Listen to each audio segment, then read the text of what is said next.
have attacked Pearl Harbor by air.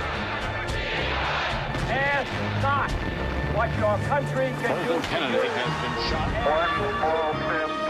These truths to be self-evident that all men are created equal. Mr. Gorbachev, tear down this wall.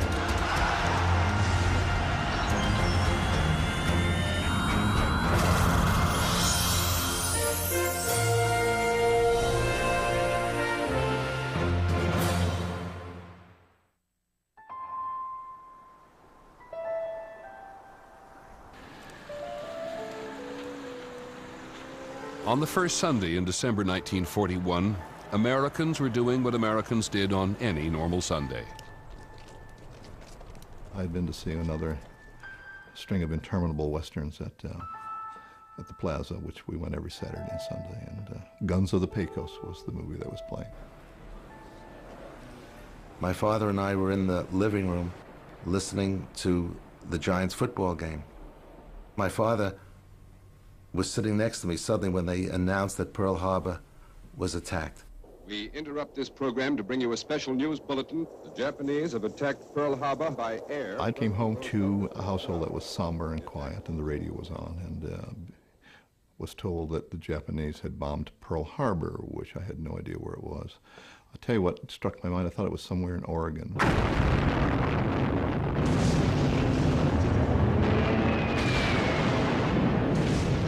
Soon every American would know that over 2,000 of their countrymen had perished in the Japanese attack on Hawaii's Pearl Harbor, and that nearly half the U.S. fleet had been destroyed.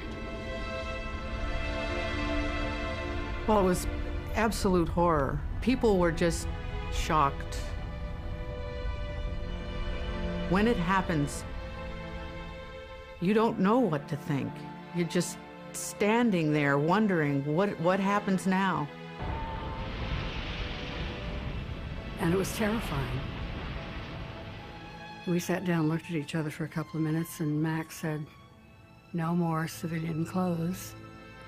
It was a very bad time. Yesterday, December 7th, 1941, a date which will live in infamy. The United States of America was suddenly and deliberately attacked. No matter how long it may take us to overcome this premeditated invasion, the American people in their righteous might will win through to absolute victory.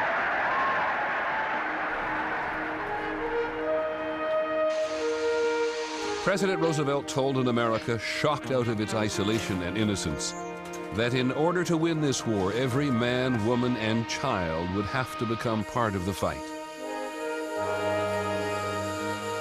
Never before have we been called upon for such a prodigious effort. Never before have we had so little time in which to do so much.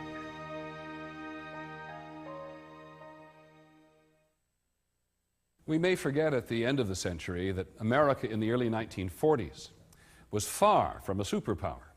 Its army was ranked 19th in the world, behind Holland and Portugal. Its industry was still in the grip of a lingering depression. The war, of course, would change all that and many other things as well. It would unite the country in a way never known before or since. To understand the American home front during the war years, you have to understand the texture of the times, a time so naive that most Americans didn't know their president couldn't walk. Certainly a time before television, and instant satellite transmission, when war news took days or weeks to reach newspapers and the newsreels. The survival of democracy was by no means assured.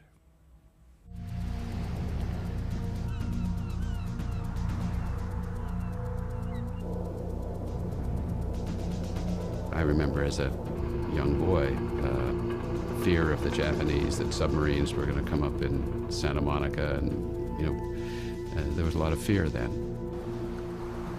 Just 4 days after the Japanese had attacked Pearl Harbor, Nazi Germany and Fascist Italy declared war on the United States. The world was a very dark place. The German U-boats were sinking tankers right off the coast of Florida and New Jersey, within sight of bathers on the beach. The oceans, which had historically kept America invulnerable, had been penetrated by enemies from both east and west. We had to destroy those people to save ourselves and to save the United States. Then we all rushed off to the recruiting stations. Everybody I knew who was my age or close to it was in the services. If you were brave, you were in the Marine Corps. Everybody was in one thing or another, and almost all of us were in the Army. The Axis had to be defeated, and we knew that nobody was going to do it except us. Yeah, my father went to war, and he was managed a little grocery store, IGA grocery store, and he went to Springfield, Missouri to go through basic training. Volunteers and draftees shed their civilian identities in basic training camps that united grocers from Kansas with mechanics from Monterey and bookkeepers from Brooklyn. Within 6 months, many would be sent to battlefields around the world, leaving behind parents, wives, and children. I really adored my father. I mean, it was I admired him, I loved him, he was a wonderful father. And, the thought of life without him was, unimaginable to me. It was sort of the hand one was dealt, and your father was going to war in a good cause. And I was very proud of him.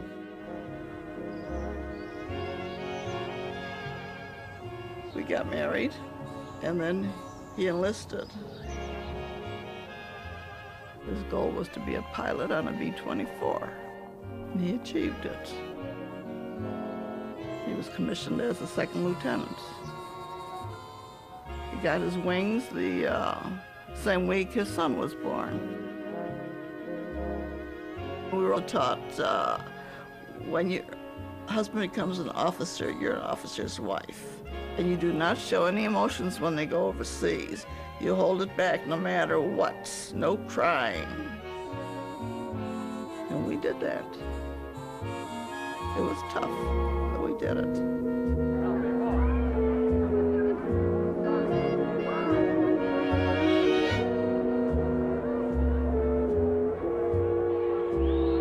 From an army of 300,000 in 1940, American armed forces would swell to 15 million. At the beginning of the war, there was considerable fear that these hastily assembled citizen soldiers could hold their own against a highly trained and heavily equipped enemy. News from the front had not been good.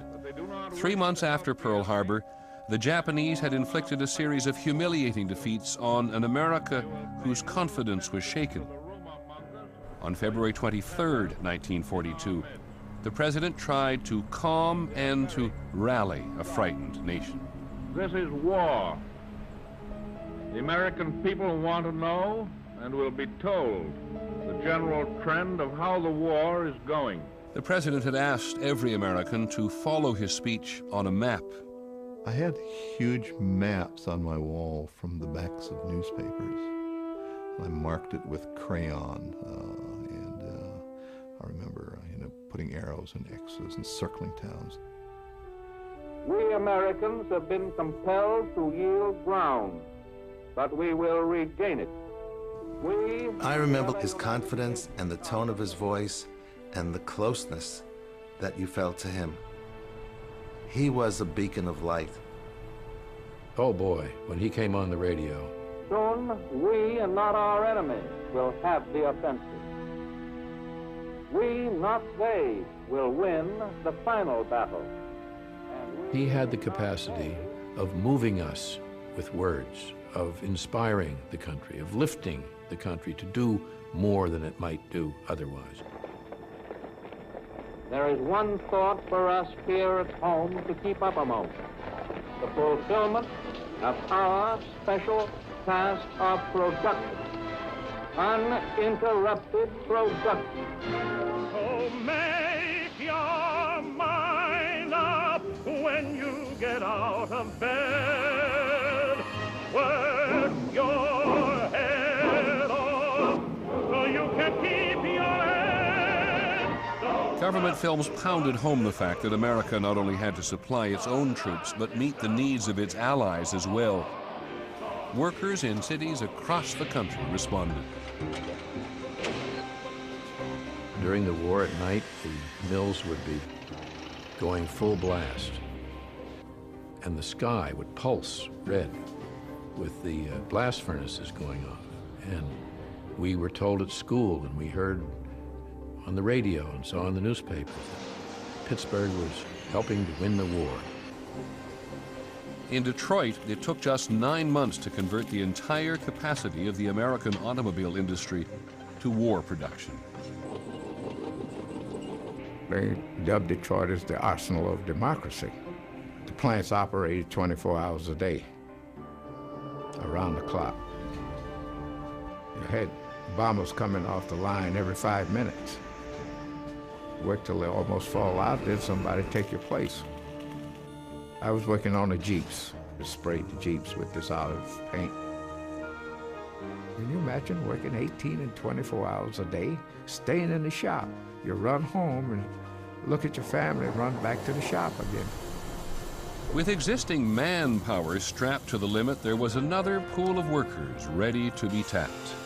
Factory owners were very reluctant to hire women. They argued they'll never learn how to operate these complex machines, and if they come onto the assembly line, they'll distract the men, productivity will go way down, and besides, they shouldn't leave their homes. It'll be the end of the home and the family. But then by about 1942 or 1943, when so many men were in the armed forces, they had to turn to women. So suddenly the whole attitude toward women coming to work changed.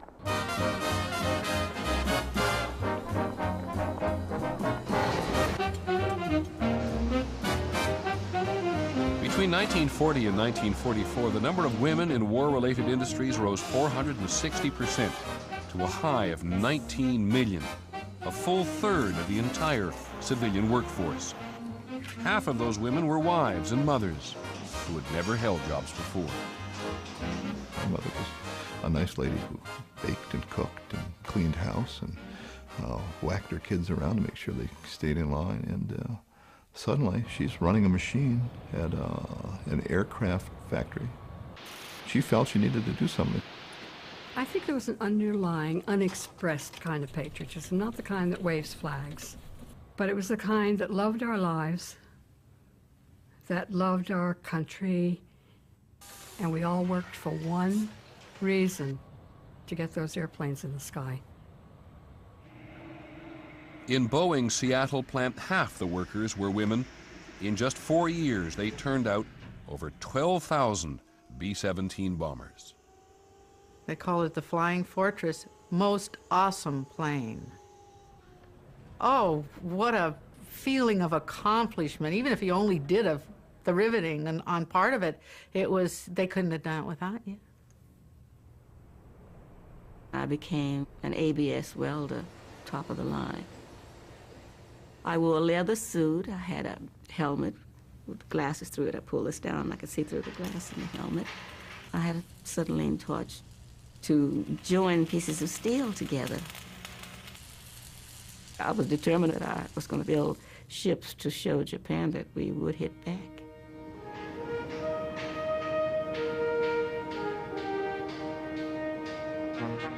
Thanks in large part to these women workers, American factories turned out 4,000 tanks and 4,500 planes every month.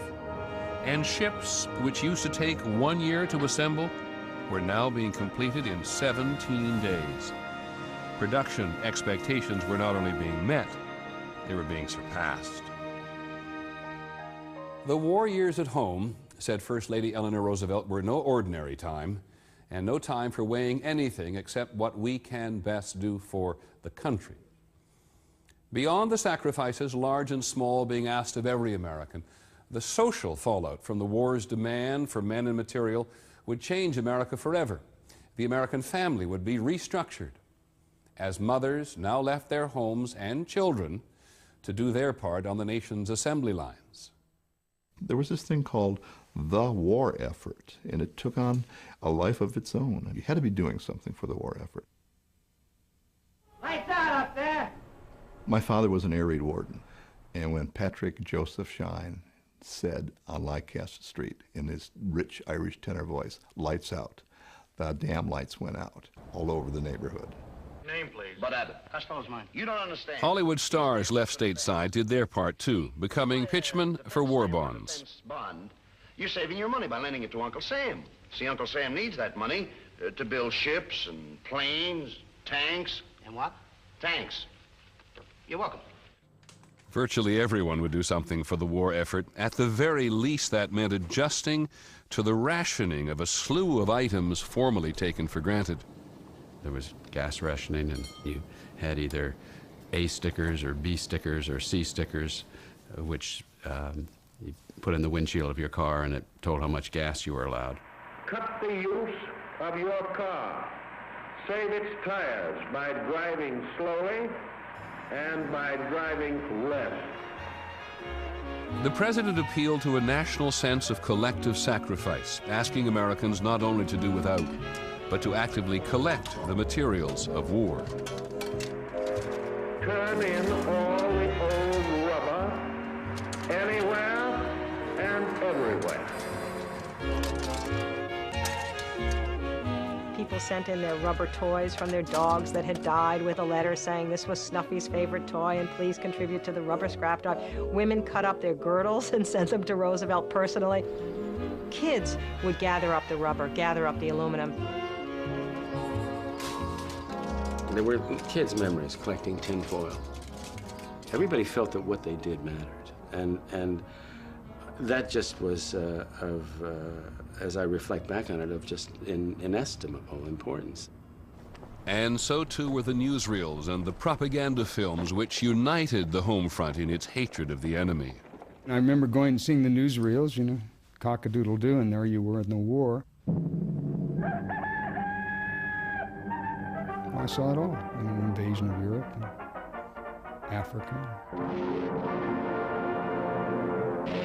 You could go there and watch 2.5 hours of newsreels, and it was wonderful.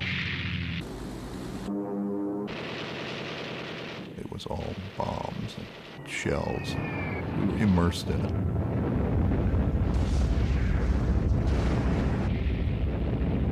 You had to hate the enemy. I mean, the Germans were despicable. The Japanese were indefensibly horrible. Or the soldiers of Japan, who tossed Chinese babies on their bayonets, slaughtered the Chinese people. We knew that unless we were vigilant, it could happen to us. For these men who would be committing these same crimes today in San Francisco, Chicago, or any town. I was 10 years old. To me, a Jap was a Jap, and the only good one was dead.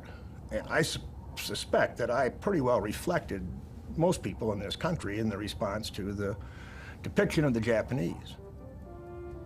The American government's portrayal of the Japanese was as if they were cockroaches, monkeys, beast, subhuman. The fear and loathing of the Japanese brought on by Pearl Harbor had immediate and drastic consequences for Japanese Americans. Notices were posted on the telephone poles saying that all persons of Japanese ancestry were to be removed by such and such a date. It was a sickening feeling. We were quaking in our boots, not knowing what was going to happen to us. What happened was Executive Order 9066, which mandated that all Japanese Americans be removed from the west coast of the United States, where it was feared they might assist any invading force from Japan. In 1941, one of my classmates was George Murakami, and his little brother Roy was at the school. When we did the school play, I played Thomas Jefferson, and George Murakami played George Washington. And we wore the white wigs and did the patriotic speeches. And 2 weeks later, George Murakami and Roy were taken off to the camp for the Japanese. Some 120,000 Japanese Americans were taken from their homes and businesses and sent by rail to 10 internment camps around the country.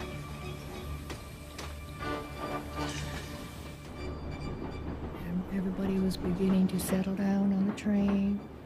And all of a sudden, I saw my dad, and he is a very unemotional man, a gentleman. But I saw him take out this hanky and go like this, and it just overwhelmed me. It just crushed me to think that he was taking it so hard. It was called Heart Mountain, Wyoming, and that was our camp. It had barbed wire all around, and those camps, desolate, and no sign of any beauty, life, green, anything at all. It was just total absence of everything.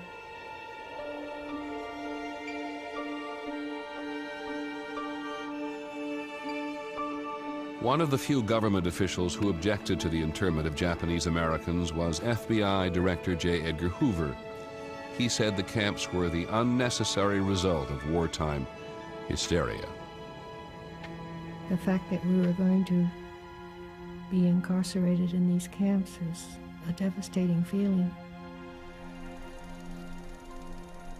These images are from home movies taken by Japanese Americans forcibly held in the camps. They reveal glimpses of what historians would later call one of the greatest civil rights violations in all of American history.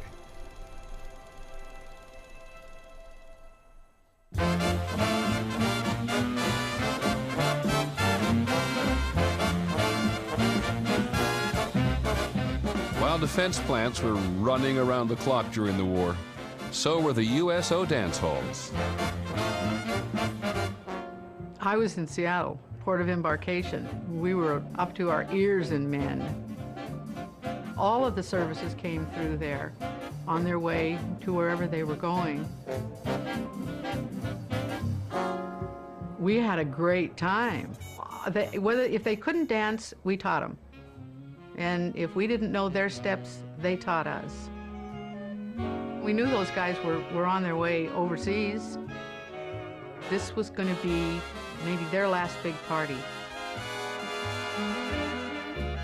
The departure of so many men changed the normal rhythms and patterns of American social life. For teenage girls, those changes often meant growing up very quickly. Teenage girls were more precociously sexual in some ways in the 40s than they'd been in the 30s, in part because their young boyfriends were going off to the war and they might never see them again. One young man who was not away, kept out of the service by a broken eardrum, would begin a career about now that remained a social phenomenon for half a century. They were able to project some of that newfound sensuality onto this Frank Sinatra character who came emerging on the scene. He came at exactly the right moment to become such a cultural figure.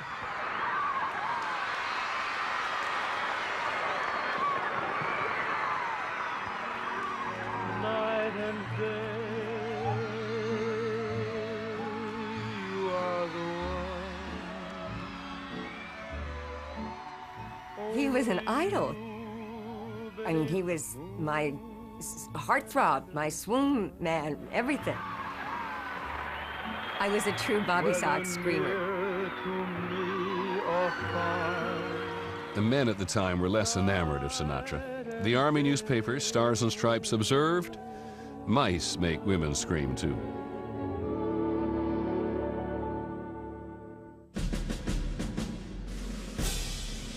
For young boys, on the home front, all the heroes were in uniform. I remember being jealous that I didn't have an older brother. And I remember seeing these kids come to school with patches on their jackets that their brothers had sent them, and souvenirs that they had sent from overseas. And I thought, God, I felt deprived because I didn't have an older brother who would send me patches and send me souvenirs and send me a German helmet. We lived for the war movies. I mean, we fought that war in the East End Theater and the Plaza Theater and the Lakewood Theater. We'd go to Saturday serials, and at that time, there were a lot of war movies, like Wake Island.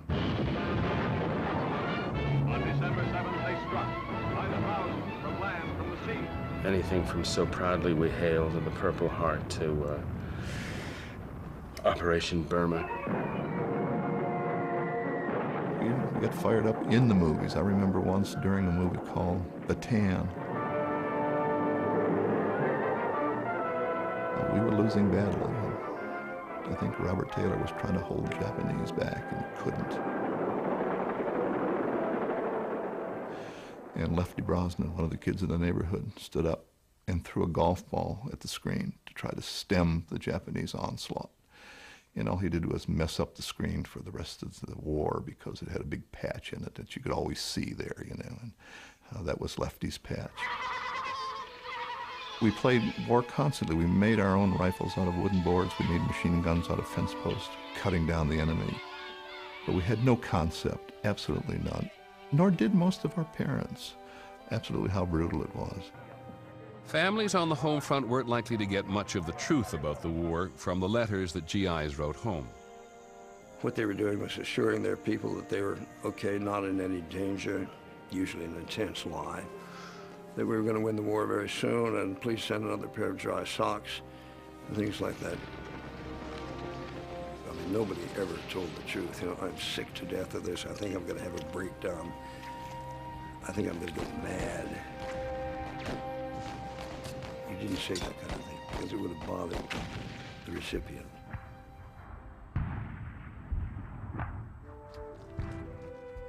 American soldiers were fighting and dying on 3 continents. There had been victorious but costly battles in the Pacific, North Africa, and Italy. By the end of 1943, American casualties had surpassed 100,000.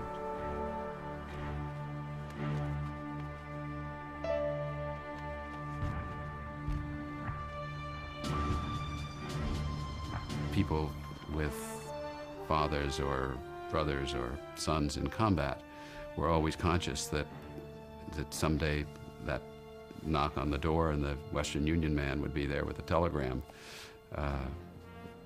you know, with the bad news.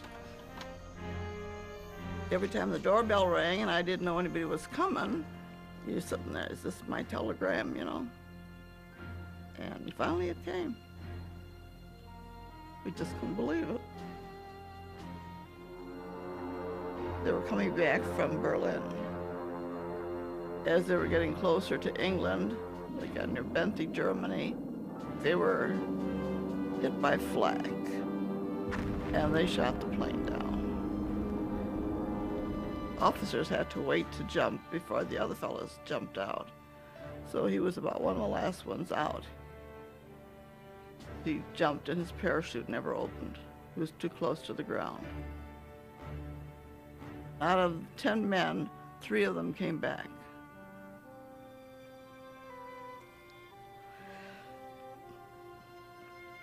My whole world ended.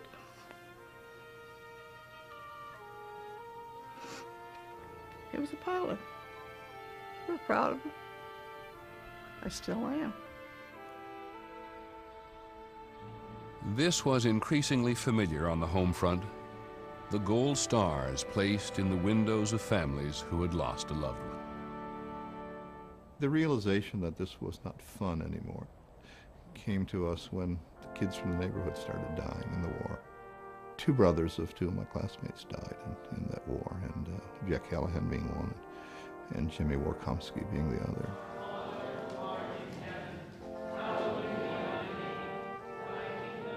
It was a small neighborhood and it was a small parish. So then I found myself being thankful that I didn't have a brother who was at risk, who, you know, that I wouldn't have to sit with my mother while she wept in church while they played taps and folded the flag and gave it to her.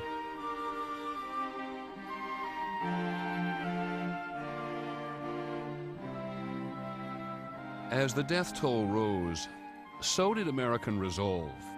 With the fighting entering its 3rd year, the home front was anxious for a deciding battle, one that would end the war and stop the killing.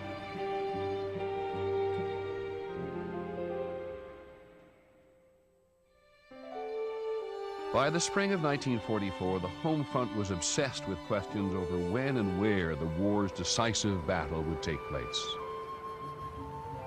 I remember my great uncles, and they all were wheat farmers. There were 10 of them. And I remember them all coming and being around literally the apple barrel and eating pickles and having toothpicks and having a map of the war and figuring what the next move is going to be. Those were big meetings. The next move, under the direction of General Dwight David Eisenhower, would be the largest military operation in U.S. history. Hundreds of ships, thousands of planes produced on the American home front would transport American and other Allied soldiers across the English Channel to the French beaches of Normandy. The invasion the world had been waiting for began in the quiet early hours of June the 6th, 1944.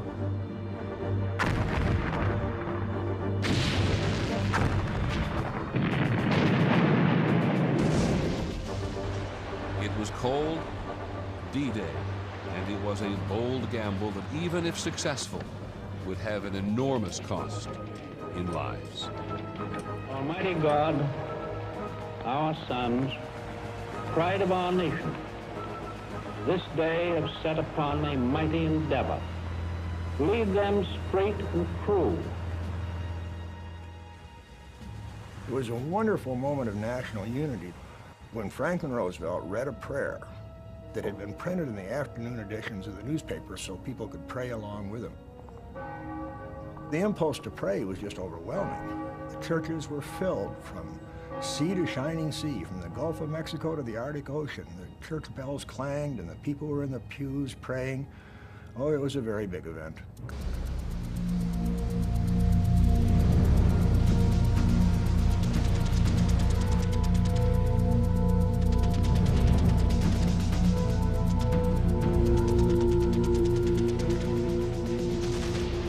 The country had pulled itself together to make this invasion possible.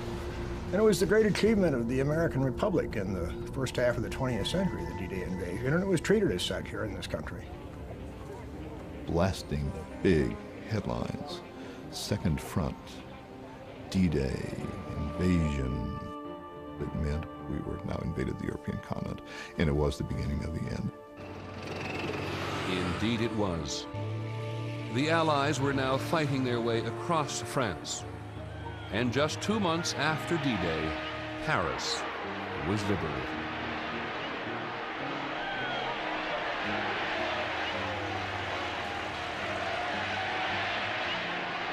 With national spirits lifted, FDR, who'd already won an unprecedented third term, began campaigning for yet a fourth. I don't want to exaggerate the amount that we depended upon Roosevelt, but from a child's point of view, he was very much a part of the celestial furniture. There was God at the top level, and then Roosevelt. The coming election temporarily distracted Americans from events overseas. Republican opponents spread rumors of Roosevelt's failing health. But when he answered charges that he'd sent a Navy cruiser to retrieve his dog, Roosevelt seemed in top form. These Republican leaders have not been content with attacks on me, or on my wife, or on my sons. No, not content with that. They now include my little dog, Fallon. People in the know, of course, knew how sick he was, and I suppose anybody with eyes could have seen in the last campaign that this was a very unhealthy man, but Roosevelt had broken so many laws, in a way, already of limits, of human limits, that the idea that he would actually die was fairly shocking. The shock came on April the 12th, 1945. While Roosevelt was posing for this portrait at his retreat in Warm Springs, Georgia. It was a real sad day. I've seen guys men just break down in tears right at the machine when the news came in the plant that he had died.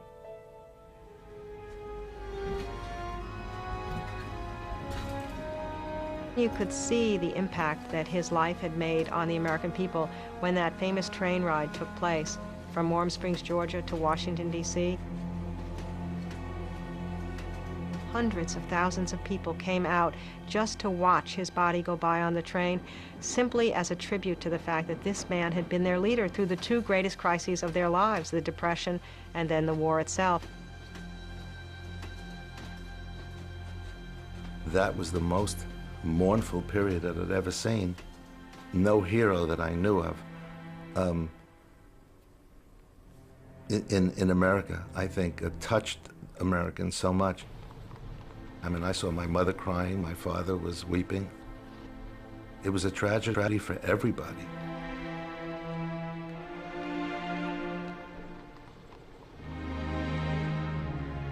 When Franklin Roosevelt died, it was as if the presidency had died because we had never known another president. He'd been president all my life and just assumed he would always be president. It was shattering.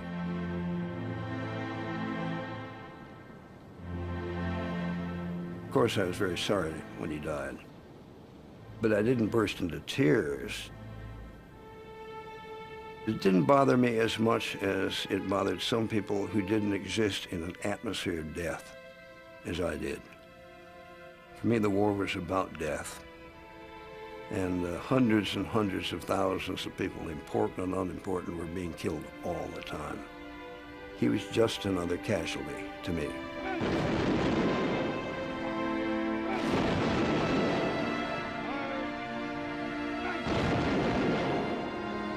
The weighty burdens and responsibilities of the presidency fell to Harry Truman, who had been vice president for only 82 days.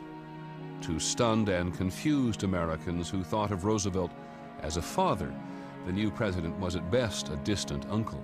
I wish that Franklin D. Roosevelt had lived to see this day.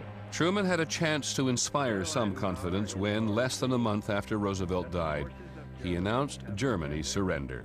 Much remains to be done. The victory won in the West must now be won in the East. A series of valiant American victories seemed to promise that the end might finally be near.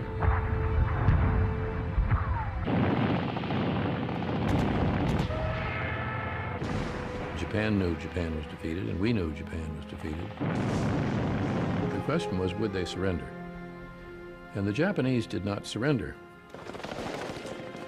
And the closer we got to the mainland islands of Japan, the higher the price became in blood.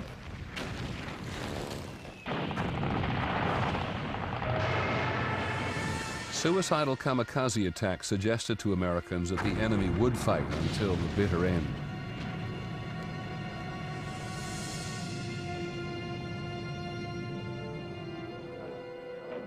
In July of 1945, the Allies met at Potsdam, and they issued an ultimatum to Japan: unconditional surrender or utter destruction. As they spoke, millions of troops were gathering for the final assault on the Japanese homeland. I was in deep despair and regarded myself on, say, August 1st, 1945. I regarded myself as dead already. I knew I was going to be killed. Paul Fussell, who had been wounded in Europe and patched up to fight again, was one of 1 million Americans preparing to attack Japan. I knew that I would be running up the beach at Kyushu. It was all planned. My division was to be in the first wave. I couldn't avoid being killed forever. As troops in the Pacific awaited their orders, a bomber named the Enola Gay took off from the island of Tinian. President Truman hoped it was on a mission that would end the war. The plane carried a new weapon that was the result of the most secret Homefront defense project. For 4 years, 160,000 people had labored at 37 sites, most of them unaware of the magnitude of what they were working on. On July the 12th, the weapon was tested. The decision to use it came less than a month later. It was a decision made by people who also did not understand the magnitude of what they had. Who could? We were at war.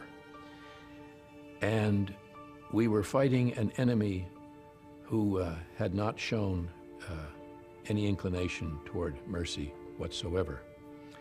And we wanted the killing to stop. Truman said, I dropped the bomb, I made the decision to stop the war. On August the 6th, the Enola Gay's mission was to drop the new bomb on the Japanese city of Hiroshima.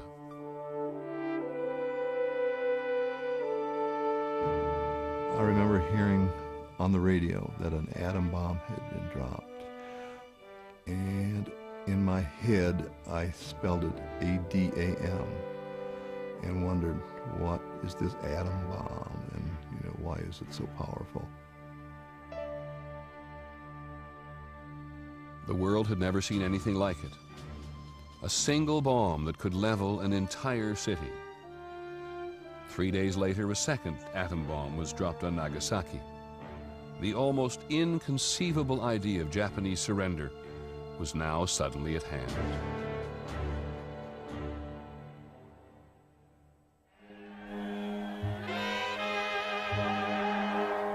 The news came on August the 15th, 1945. Japan had surrendered. I was at Fort Dix, New Jersey, thrilled that the war was over, that I didn't have to fight. They were going to send me to machine gun school, but there was nobody to machine gun anymore.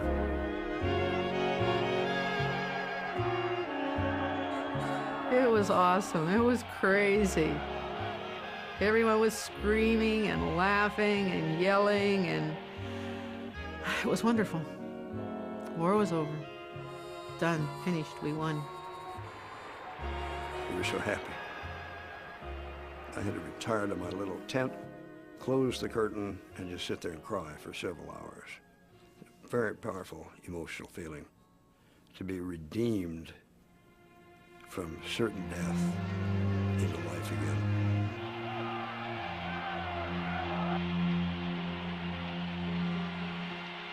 I was glad it was over.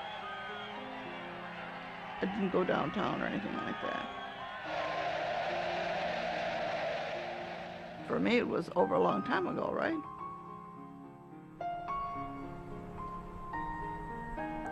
$292,000 Americans paid for democracy's victory with their lives.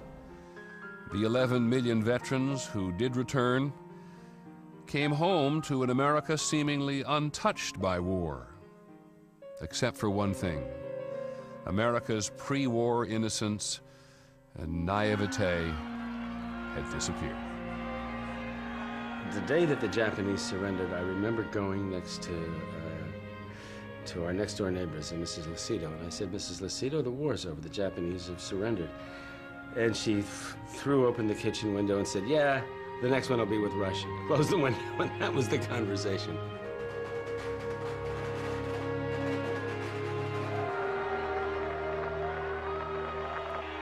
In the sweet afterglow of victory, few could have imagined that peace indeed would be very short-lived.